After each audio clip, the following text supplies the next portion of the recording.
Hi, my name is Lindsay and I'm a dietetic student at Virginia Tech. Do you have meals your family loves but are tired of eating the same thing? Use your muffin tin to remix your family favorites and create a perfectly portioned dinner in a cup. First, choose a budget-friendly protein. One of my favorite dinners is cheddar, chicken, broccoli, and rice. So I'm going to use some leftover chicken from last night. Next, add your family's favorite veggies. I like broccoli, onions, and mushrooms. You could also add carrots, peppers, or spinach. The more color, the better. Choose 2 to 3 vegetables. It's time to choose a whole grain. Whole grains are a low-cost but filling addition for your dinner cup. I'm going to use cooked brown rice, but you could use whole grain pasta or quinoa. Now we need something to hold it all together. A binder will help make sure that our dinner in a cup stays in a cup.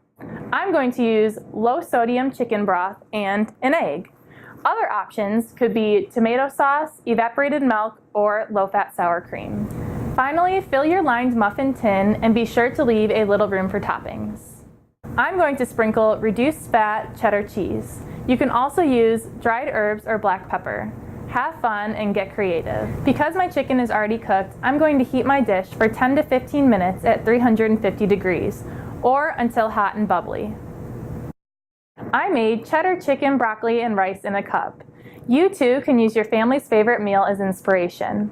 There are many different ways to build a dinner in a cup. Taco in a cup, breakfast in a cup, and meatloaf in a cup are some of my other favorite options. Share your own family favorite today. Find more recipe ideas on our website.